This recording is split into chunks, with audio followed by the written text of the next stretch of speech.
kita akan membahas bagian kedua dari bab 2 teknologi implementasi VLSI, yaitu tentang Field Programmable Gate Array atau dikenal dengan FPGA.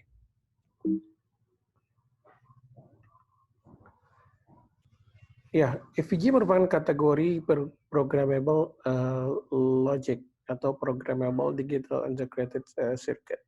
Jadi di sini dia merupakan IC atau chip yang bisa diprogram. Yang diprogram adalah bukan fungsinya, tapi sirkuit yang ada di dalamnya. Sehingga kinerjanya berbeda dengan kita menggunakan mikroprosesor, karena di sini memang yang diprogram adalah sirkuit digitalnya.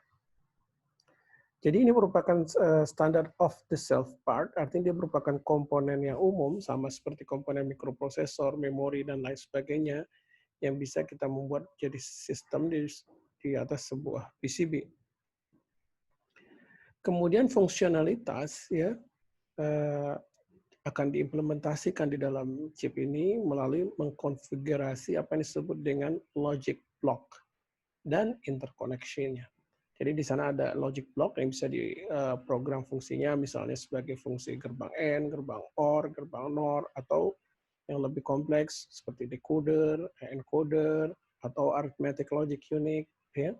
Selain itu, interkoneksi antar blok itu juga bisa diprogram dan bahkan di-reprogram. Ya. Jadi yang diprogram melalui ada memori di dalam FPGA tersebut. Keuntungannya adalah low development cost, karena kita hanya melakukan front end daripada chip, yaitu kita hanya proses desain sampai dalam bentuk skematik, ya. Kemudian dari skematik menjadi diprogram dalam chip ini, itu dilakukan menggunakan CAD tools. Sehingga waktu development dari sebuah chip itu akan cepat. Bahkan kalau untuk desain sederhana, dalam waktu beberapa jam kita bisa memprogram FPGA untuk fungsi chip tertentu. Dan chip ini bisa di-reprogram, ya. Artinya biasanya kalau untuk FPGA, kalau sumber dayanya mati, maka chip itu kembali ke blank statusnya. Sehingga untuk difungsikan lagi perlu diberi satu daya dan diprogram ulang. Biasanya chip ini memiliki SRAM, ya. Baik kita taruh di luar maupun bisa di dalam. Kemudian ada dua tipe sebenarnya programmable logic ini. Ada yang disebut dengan complex PLD atau CPLD, ya, programmable logic device. Yang kedua adalah field programmable gate array atau FPGA. Perbedaannya adalah kalau di CPLD atau PLD biasanya hanya bisa diprogram sekali karena interkoneksinya tidak menggunakan memori tapi lebih menggunakan fuse, semacam fuse, ya. Sementara di FPGA dia bisa diprogram ulang karena interkoneksinya diprogram melalui SRAM, cell memory.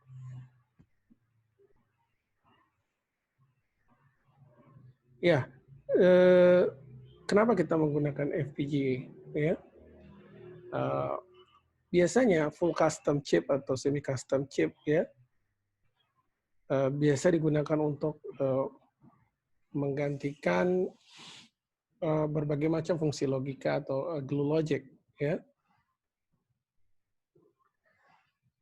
Ya, di custom chip ini, ya, dengan menggunakan custom chip ini manufacturing cost-nya yang lebih ditargetkan, ya, dan juga performance-nya yang lebih ditargetkan. Kalau custom IC, custom ini maksudnya full custom dan semi custom.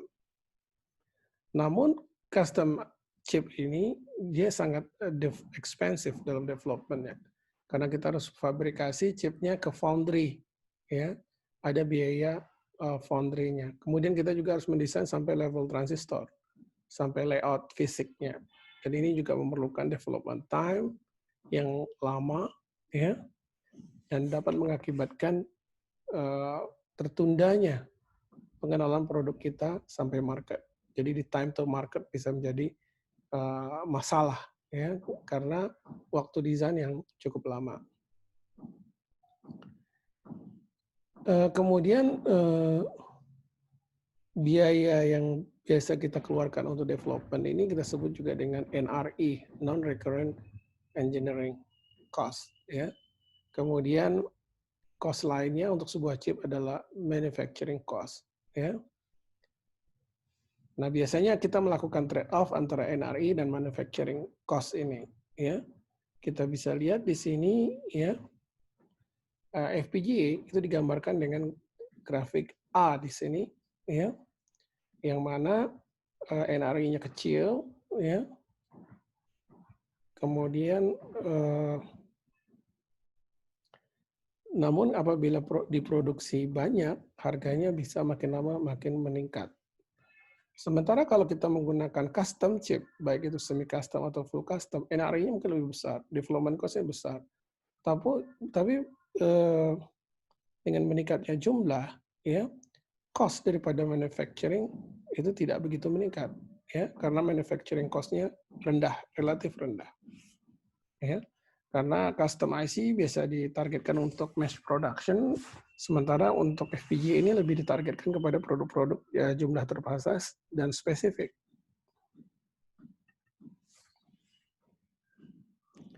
Jadi custom IC tadi lebih cocok untuk high volume, ya, sehingga biaya NRE-nya bisa di-amortize, ya, disebar ke jumlah chip tersebut.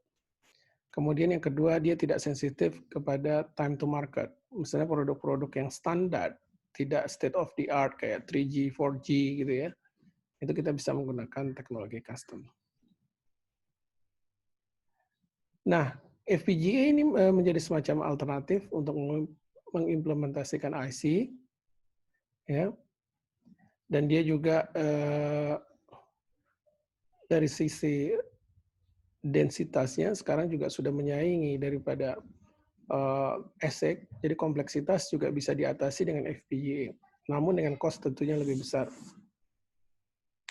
Kemudian dengan bantuan adanya CAD tools, ya, kita bisa mengubah proses desain di FPGA ini lebih cepat, ya, karena dia sudah menyediakan biasanya entry-nya itu dalam bentuk Verilog atau VHDL, kemudian bisa disintesis ke chip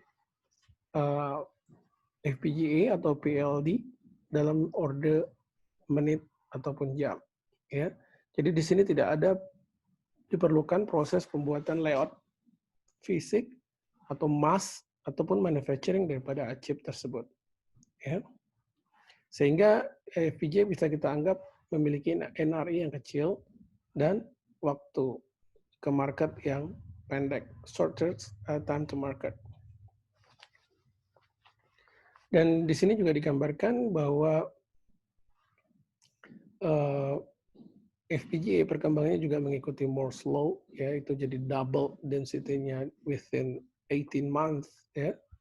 Jadi tidak perlu khawatir tentang kapasitasnya, ya. Kita dapat mengembangkan chip yang kompleks di atas FPGA. Ya, ini gambaran umum daripada chip FPGA, ya. Jadi di dalamnya ini ada logic blocks, ya, blok yang bisa diprogram untuk melakukan fungsi-fungsi kombinasional, dan juga ada flip-flops ini sehingga sequential pun bisa kita implementasikan.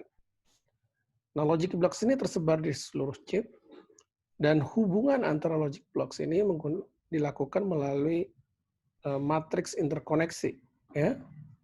Dia bisa diprogram interkoneksinya antar blok tersebut, ya. Jadi FPGA merupakan building block, ya, bisa diprogram menjadi logic blocknya bisa diprogram menjadi rangkaian kombinasional maupun sequential. Kemudian interkoneksi juga bisa diprogram menjadi input output, ya, untuk menghubungkan antar blok ataupun ke pin. Kemudian di sini juga ada I/O. I/O juga bisa kita program baik itu sebagai input, sebagai output ataupun sebagai input output pins.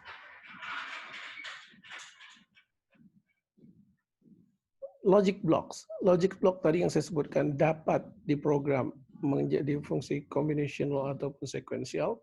Basic daripada blok diagram adalah seperti ini. Jadi dia merupakan lookup table, ada semacam lookup table. Kita tahu bahwa semua fungsi kombinasional itu bisa diimplementasikan melalui lookup table. Jadi lookup table inilah yang mengimplementasikan fungsi combinational. Kemudian di dalam logic block-nya juga ada flip-flop. Ya. Flip-flopnya kita bisa langsung feed forward dari combinational langsung ke flip-flop ke output, atau nantinya dia bisa menjadi feedback, ya, sehingga menimbulkan rangkaian sekuensial. Nah, ini ada gambar lookup table. Ketika kita melakukan fungsi tertentu, ini ada fungsi yang kita inginkan atau yang kita desain dengan lookup table, bisa diimplementasikan tidak dengan membuat sirkuit ini, tetapi memprogram lookup table-nya dengan fungsi yang sama. Ya. Jadi, lookup table dengan n inputs dapat mengimplementasikan berbagai fungsi combinational daripada n input tersebut. Kemudian bagian kedua adalah bagian memori. Ya. Di dalamnya ada 1 bit memori, ya. Kemudian ada address-nya juga, ya. Kemudian di dalamnya kontennya juga kita bisa program atau kita bisa initiate. Kemudian kita bisa read out hasilnya. Ya, jadi n bit address, kemudian output besar datanya adalah 2 × n words, ya, seperti itu. Nah, ini contoh implementasi pada LUT, ya. Jadi ada input keluar output, ya. Sebenarnya bisa kita lakukan dengan multiplexer, kemudian diprogram melalui latch, ya.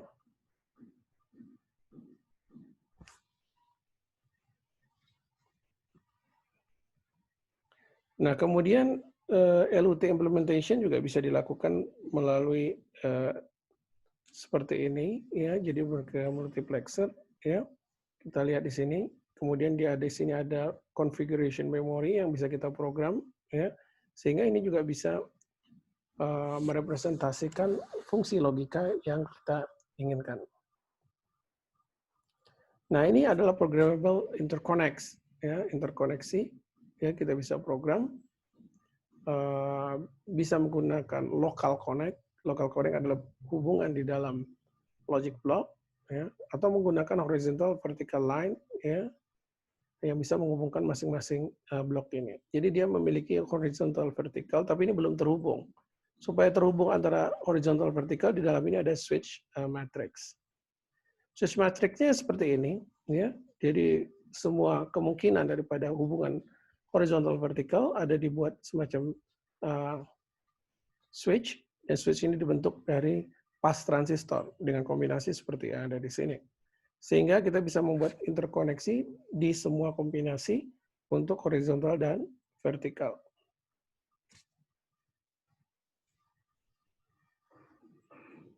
Ya, ini contoh daripada switch matrixnya dengan menggunakan 6 pas transistor, ya. Sehingga di bagian C digambarkan contoh beberapa kemungkinan interkoneksi yang bisa dilakukan dengan switch matrix ini. Dan bagaimana dengan mengkonfigurasi? Data konfigurasi, ya, disimpan di chip, ya, dapat dilakukan dengan 3 kemungkinan ini. Pertama ada menggunakan static random access memory atau SRAM, ya. Nah, ini dilakukan dengan tadi yang pas transistor tadi, ini gate-nya diberikan 1 SRAM bit, ya. Kemudian kita program SRAM bit itu pada awal FPGA itu mulai berjalan. Yang kedua menggunakan erasable ROM atau flash, ya. Kalau flash ini sifatnya permanen, ya.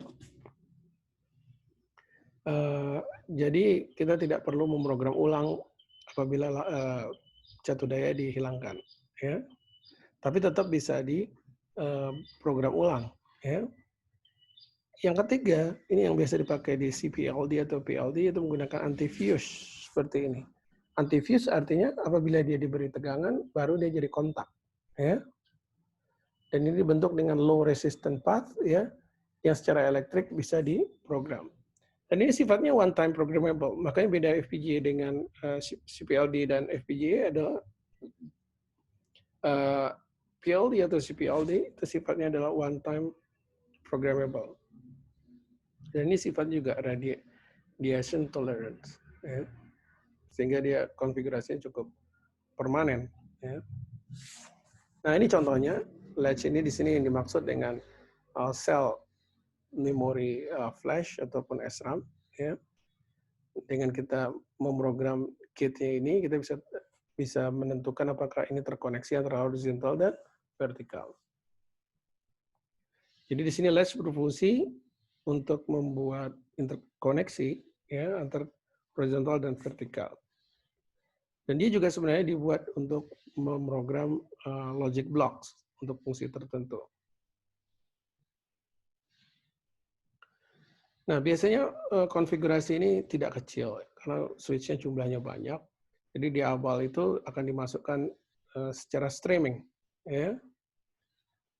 Sehingga FPGA memiliki waktu inisiasi yang lumayan. Jadi di awal dia bekerja, kita harus memberikan delay dulu, tidak langsung bisa bekerja. Jadi kita masukkan dulu stream data ke switch-switch yang ada. Di dalam FPGA tidak terbatas hanya logic block dan interconnection tadi, ya, untuk bisa mengimplementasikan berbagai macam fungsi logika.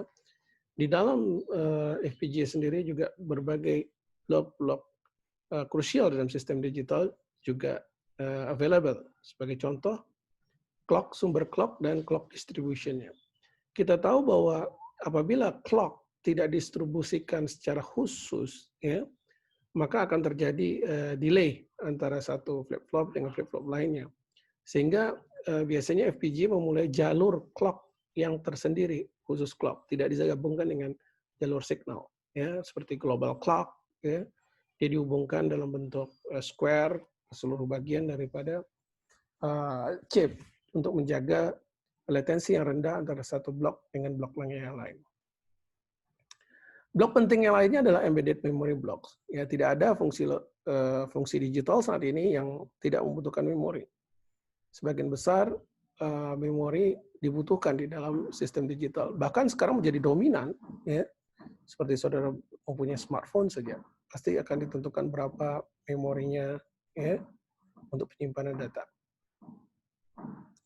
Untuk beberapa FPGA dengan fungsi yang sudah lebih advance, dia memiliki blok-blok lainnya seperti DSP block, ya, yang biasanya untuk DSP memerlukan fungsi karena filters, pasti dia punya modul MAC, ya, multiply, add, and accumulate. Ya. Terkadang juga diperlukan prosesor di dalamnya, prosesor kecil dalam bentuk microcontrollers. Ini diperlukan untuk supaya desain kita memiliki fleksibilitas yang tinggi. Kalau semua hanya di blok logic, maka fungsinya akan tetap. Tapi kalau ada mikroprosesor, dia bisa kita program beberapa hal. Misalnya, kita mengenerate clock dengan beberapa frekuensi. Nah, frekuensinya bisa diprogram melalui embedded processor yang ada di dalam FPGA tersebut. Kemudian juga interkoneksi khusus untuk peripheral juga disediakan biasanya, seperti high-speed serial transceiver, baik itu serial, paralel, sudah disediakan dalam bentuk macro blocks.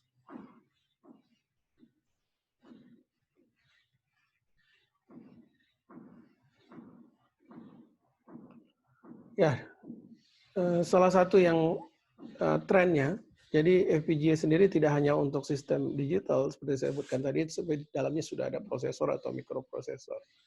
Nah, FPGA dengan sistem prosesor dan mikroprosesor ini kita kenal dengan sistem unprogrammable chip. Ya. Jadi di dalamnya sudah ada beberapa fitur-fitur seperti adanya memori dalam bentuk RAM atau dalam bentuk FIFO, ada interkoneksi dalam bentuk serial UART, ya, ya. Atau kita bisa menggunakan makro-makro khusus, ya, yang sangat spesifik seperti, dan ini disebut dengan IP cores, bisa free ataupun berlicense. Sebagai contoh PCI. PCI merupakan suatu rangkaian yang sudah kompleks. Tapi kita bisa beli bagian ini, ya, dilisensikan. Sebagai contoh lagi adalah prosesor. Prosesor bisa dalam bentuk 8051 ataupun RISC ataupun ARM. Yang paling banyak digunakan sekarang adalah ARM. Kemudian di dalamnya juga bisa dalam bentuk interkoneksi serial yang cepat seperti gigabit serial atau high-end prosesor seperti ARM dengan RAM-nya. Kemudian kita tahu di output sendiri ada macam-macam tipe, ya bisa perbedaan ada di tegangan, timing, dan lain sebagainya, seperti LVDS, LVPH, LVCMOS, PCI, PCIs. Ya. Kemudian kita juga bisa memprogram semacam slew rate dari I/O kita, kemudian termination, restore jika dibutuhkan, itu juga bisa diprogram. Nah ini contoh NIOS dari Altera, ya, dalam bentuk programmable chip, ya, programmable system on chip, ya. Dia memiliki di dalamnya ada 32 bit NIOS 2 prosesor, ya. Dan ini terhubung kepada berbagai macam interkoneksi seperti Ethernet, physical layer, kemudian memori, SRAM dan flash, ya, kemudian LED dan lain-lain sebagainya. Ya, di dalamnya juga ada peripheral seperti periodic timer, general purpose timer, ya, dan lain sebagainya. Nah, berikutnya kita coba lihat beberapa produk komersial yang umum dipakai sebagai FPGA, yaitu pertama dengan Altera. Ya. Nah, di sini menunjukkan bagaimana flow kita ketika mengimplementasikan dengan FPGA. Pertama kita melakukan desain entry, memasukkan desain kita setelah kita mendapatkan spesifikasi, dan proses desain di sini sebenarnya bisa kita lakukan dalam dua bentuk, yaitu skematik kah atau dalam bentuk RTL, Register Transfer Logic coding, yaitu Verilog ataupun VHDL. Skematik agak ditinggalkan karena sulit memahami desainnya dengan skematik tersebut. Tapi dari RTL atau Verilog atau VHDL bisa di-generate skematik. Kemudian setelah kita mendapat kode daripada VHDL atau Verilog, kemudian kita lakukan simulasi. Ya, simulasi di sini ada simulasi fungsional. Ya, sebagai contoh untuk detailing menggunakan model SIM. Ya. Kemudian fungsi di sini belum memperhitungkan delay karena kita belum masuk implementasi. Di tahap selanjutnya, ya kode yang sudah disimulasikan sudah benar ini disintesis. Disintesis menjadi skematik. Ya. Dia mentranslate menjadi device spesifik. Ya. Beda device biasanya komponen-komponen yang ada beda gitu ya. Kemudian sintesis juga berfungsi tidak hanya mengconvert, tapi dia juga mengoptimasi desain ya, untuk memenuhi kriteria area atau luas chip dan kriteria performance seperti timing, speed, dan lain sebagainya. Nah, setelah disintesis menjadi skematik, ya, di FPGA dilakukan place and route, yaitu memetakan ya, desain tersebut dari skematik ya, menjadi logic tadi, logic blocks, kemudian interconnection block, I/O, ya, dan lain sebagainya. Kesemua tahapan ini menggunakan constraint performance. Constraint performance ini tergantung saudara memberinya apa, baik constraint area kah atau constraint waktu seperti untuk kecepatan. Nah, kemudian di sini akan dilakukan routing menghubungkan masing-masing modul tersebut. Nah, ini flow-nya. Pertama melakukan plan, ya perencanaan dan budgetnya. Budgetnya maksud sini budget luas chip, budget frekuensi, kemudian membuat kode Verilog atau VHDL ataupun skematik, kemudian disimulasikan, kemudian disintesis. Ya, keluarnya itu dalam bentuk skematik sebenarnya atau bisa dalam bentuk netlistnya saja. Kemudian kita lakukan functional simulation ya untuk mengkonfirm fungsi logikanya sesuai dengan yang kita rencanakan. Kemudian dengan menggunakan tools juga dilakukan implementasi. Implementasinya mentranslate ke FPGA yang digunakan, kemudian memapping ke logic block, interconnection block, I/O block, dan lain sebagainya. Kemudian dilakukan menghubungkan modul-modul tersebut. Kemudian diukur timingnya, ya, performance dari timing. Kemudian karena sudah ada informasi delay-delay yang ada, maka dilakukan timing simulation. Dan terakhir kita mendapat configuration file yang bisa disebut dengan bit file pada FPGA. Bit file ini adalah file konfigurasi yang digunakan untuk memprogram interkoneksi dan logic block di dalam FPGA. Nah, ini gambaran floor plan daripada di dalam FPGA sendiri. Jadi dia memiliki logic array yang disusun mirip kayak standar cell, dan di beberapa posisi dia memiliki modul-modul yang penting seperti PLL. Kemudian di CCP juga dengan memori-memori yang kecil, meskipun nanti ketika desain bisa kita gabungkan jadi satu blok. Kemudian di beberapa tempat ada DSP block ya, yang terdiri atas multiply, add, and accumulate. Kemudian di bagian pinggir ada I/O-nya yang bisa diprogram menjadi input, output, ataupun bidirectional. Ya. Di dalam juga bisa disisipkan juga M4K RAM yang terbaru ya. Nah, ini contoh logic element yang saya sebutkan tadi bahwa ada lookup table di sini ya. Kemudian kita lihat di sini ada flip-flopnya ya. Kemudian untuk enable juga ada di sini untuk clock-nya ya. Clock dan enable juga diatur ya. Ini bentuk lainnya ya. Jadi di dalamnya ada logic element, kemudian ada lines-nya, interkoneksinya, kemudian ada channel yang untuk keseluruhan ya. Nah, ini untuk memori. Memori sendiri di dalam FPGA bentuknya kecil-kecil, tapi bisa diintegrasikan menjadi sebuah memori yang sangat besar. Sebagai contoh di sini ada 512 bit ya, atau 4 kilobits ya, atau 64 kilobits. Baik, berikutnya saya akan memberikan gambaran contoh di produk FPGA komersial lainnya, yaitu di Xilinx ya.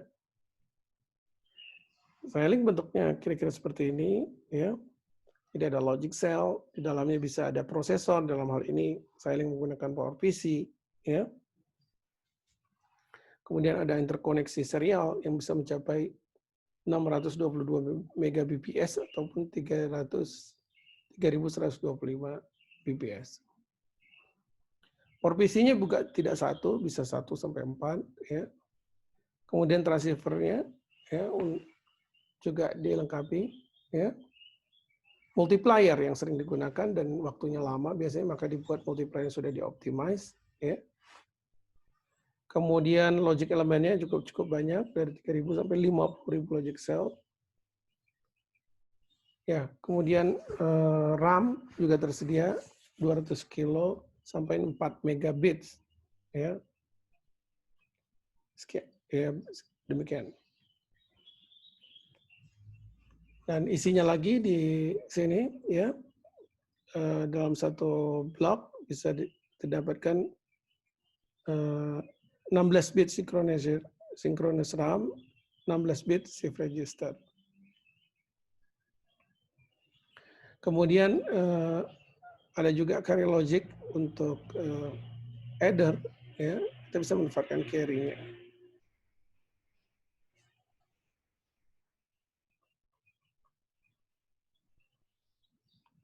Ya, ini contoh CLB, ya, logic block.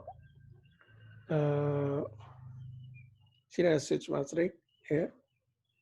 Kemudian terhubung ke fast connection, ya.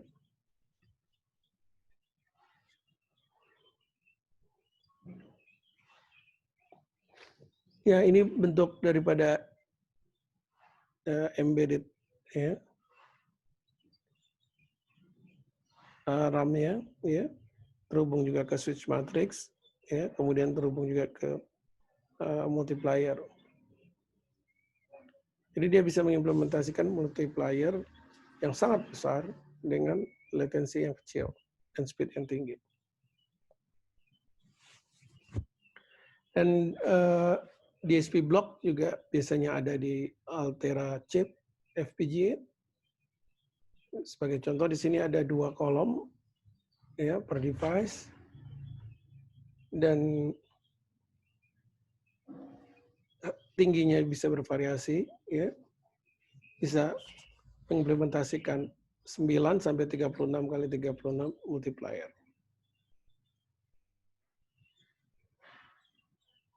Kemudian register bisa kita programnya menjadi shift register.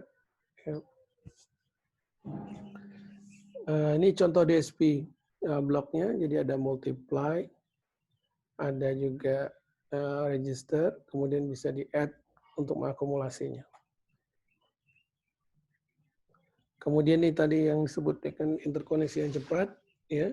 Ini ada Rocket I/O yang ada di Vertex 4, bisa mencapai 3,125 Gbps. Ini merupakan interkoneksi yang cepat, ya, tapi perlu diingat bahwa ini serial, ya, jadi hanya 1 bit. Ya, ini beberapa vendor-vendor chip FPGA yaitu yang banyak dipakai, yaitu Xilinx, Altera, Aptel, Lattice, QuickLogic. Ya. Dan perbedaan ada di fitur-fitur yang ada. Setahu saya, ya, kalau untuk performance yang tinggi-tinggi, yang teratas adalah Xilinx dan Altera. Lattice sendiri memiliki keunggulan di low power. Dan untuk state of the art sendiri dari chip FPGA, ya, prosesnya sudah menggunakan 90 nanometer, bahkan yang terbaru lebih kecil lagi, dan wafernya 300 mm. Ya. Kecepatan implementasi dengan ini 500 MHz, sebenarnya sudah ada yang bisa sampai 750 MHz. Tentu ini masih di bawah dari chip yang menggunakan ASIC. Ya. Logic tentu juga makin besar trendnya. Ya. Yang kita lihat di sini sampai lebih besar daripada 100.000 lookup table, 200 embedded RAM, ini cukup besar.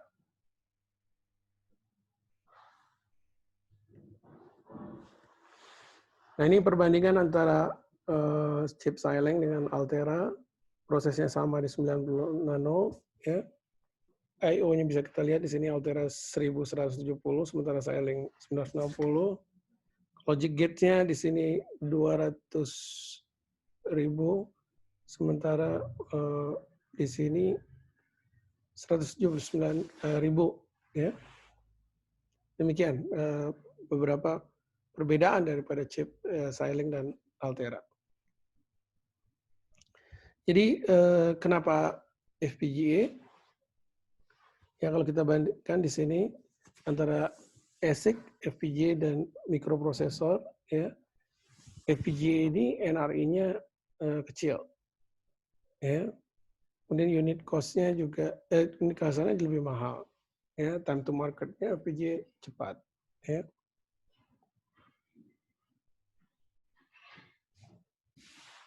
Ya, jadi bisa di-summarize, FPGA itu menawarkan bahwa low time to market, kemudian cost-nya juga tidak terlalu tinggi karena kita tidak perlu fabrikasi, dan fleksibilitasnya sangat tinggi sekali. Dan di sini kita dalam melakukan desain, kita sangat bergantung pada CAD tools-nya, ya. CAD tools yang sudah disediakan dari vendor FPGA-nya. Kalau untuk Xilinx itu dari sekarang menggunakan IC kalau salah. Ya, kalau Quartus, kalau Altera menggunakan Quartus. Dan dia bisa mengimplementasikan mulai dari yang simple sampai yang kompleks, ya.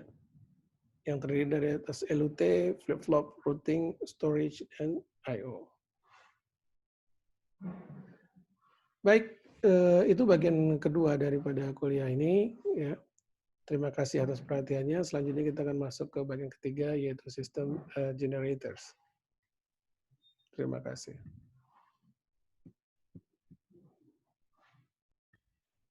Baik, kita lanjutkan bagian 3 dari teknologi implementasi VLSI, yaitu mengenai sistem generator.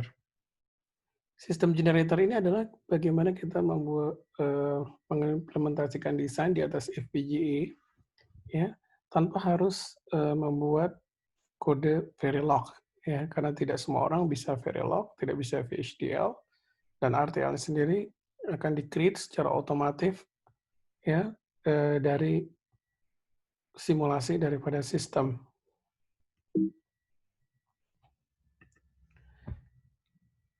sistem yang tradisional, ya,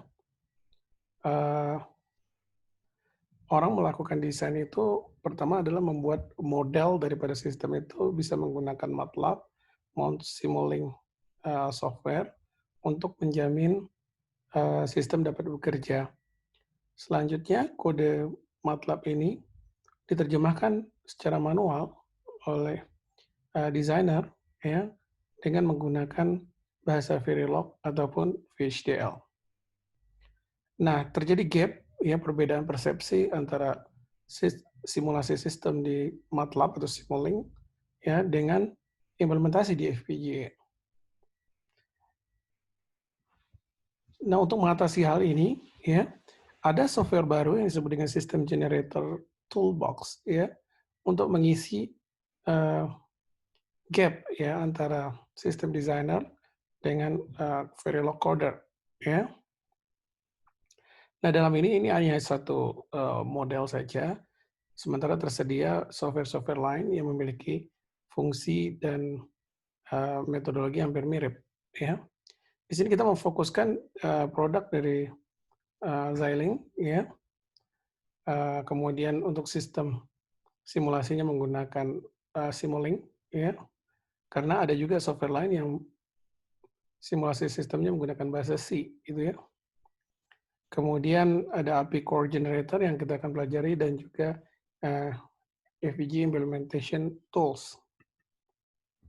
Ya, nah, sistem generator ini, ya, menggambarkan, ya, bahwa kita untuk membuat sistem, ya, dalam bentuk FPGA, ya, ini kita perlu menerjemahkan sistem, ya, dengan kemudian dibuat RTL-nya, kemudian kita simulasikan dengan model SIM, ya, kemudian menggunakan software kayak IC Design Suite, MATLAB, dan System Generator sehingga dapat berjalan di FPGA sendiri. Ini adalah gambar simulasi di model SIM, ya. Meskipun sistem di Simulink di-create tanpa satuan waktu, tetapi setelah diterjemahkan menjadi code Verilog atau code VHDL, kita bisa melakukan timing simulation. Dan di kanan adalah output dari Simulink, ya, yang diharapkan sama outputnya dengan output dari RTL. Nah, sistem generator ini sebenarnya bisa kita sebut juga dengan model based design, ya. Tahapan-tahapannya kira-kira seperti ini, ya. Pertama kita harus membuat model daripada sistem dalam bentuk spesifikasi yang bisa dieksekusi, ya. Nah, ini kita lakukan melalui software Simulink, ya. Sebagai contoh di sini misalnya kita inputnya berupa image, kemudian dilakukan di sini kita fokus melakukan operasi filtering menggunakan Sobel Edge Detection, kemudian dihasilkan video viewer hasil daripada pengolahan image dengan Sobel Edge Detectors. Nah, ini kita lakukan simulasi dengan menggunakan Simulink. Kemudian untuk agar sistem ini bisa dijalankan di FPGA, ya, kita bisa meng-create, ya, blok-blok fungsional, ya, melalui Xilinx DSP block, ya, seperti di sini 2D filters, delay, ya, kita create menjadi semacam komponen Simulink. Kemudian baru kita Simulink ini, ya, kita jalankan sistem generator, ya, dia akan membuat kode Verilog atau VHDL, ya, dan kode Verilog VHDL ini bisa kita simulasikan yang fungsinya sama hasilnya dengan hasil Simulink.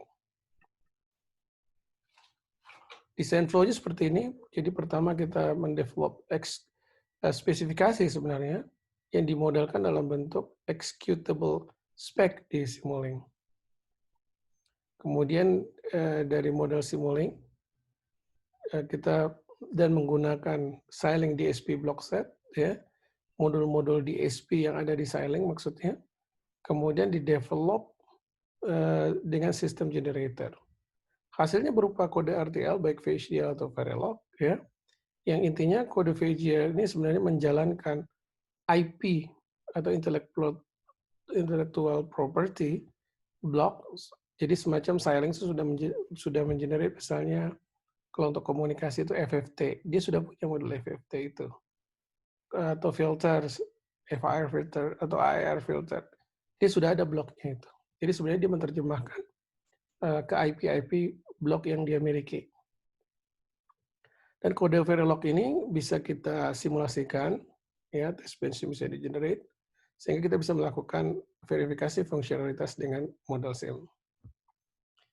Setelah ini oke, fungsionalitasnya sama sesuai dengan spesifikasi kita, ya, kode RTL ini, ya, dapat kita implementasikan melalui Xilinx implementation flow, ya, untuk disintesis, ya, menjadi bitstream.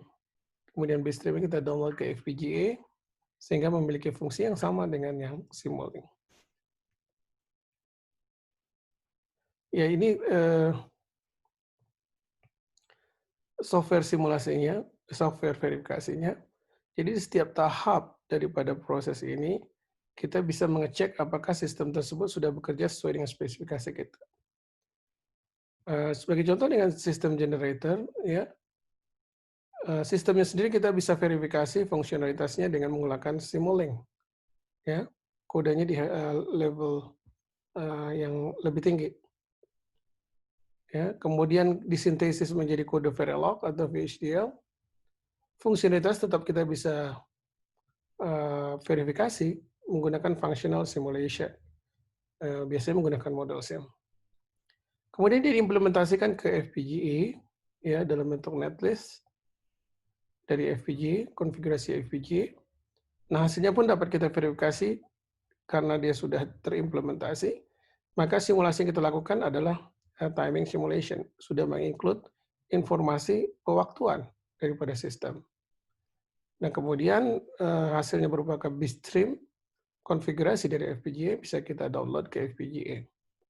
Dengan demikian, setelah di FPGA kita bisa verifikasi lagi fungsionalitasnya, ya, dengan menggunakan signal type atau oscilloscope. Nah, ini beberapa file yang digunakan, ya. Simulasi kita bisa menggunakan model SIM, ya. Dan untuk ini kita perlu memilih ini, ya. Kemudian untuk bagian yang black box, ya, kita juga bisa generate, ya. Kemudian untuk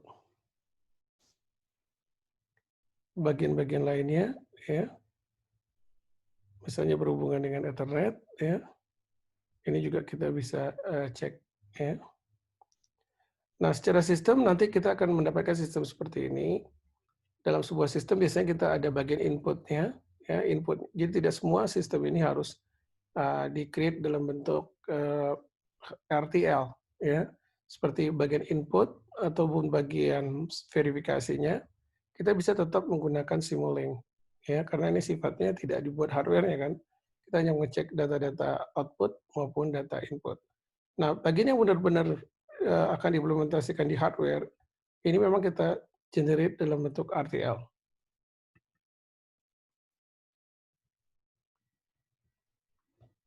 Ya, ini sebagai sistem generator design juga, ya. Untuk men-start simulasi kita bisa menggunakan klik play di sini, ya. Jadi kalau blok memiliki hierarki bisa kita buat. Jadi blok yang paling atas saja yang kita hubungkan di sini. Kemudian kalau kita klik kita bisa masuk ke blok-blok yang lebih detail, ya. Saya kalau FFT itu pasti ada kalau kita klik nanti ada header-nya gitu ya misalnya. ya, ada multiplier-nya, ada coefficient-nya. So, jadi itu ada di hierarki yang lebih bawah.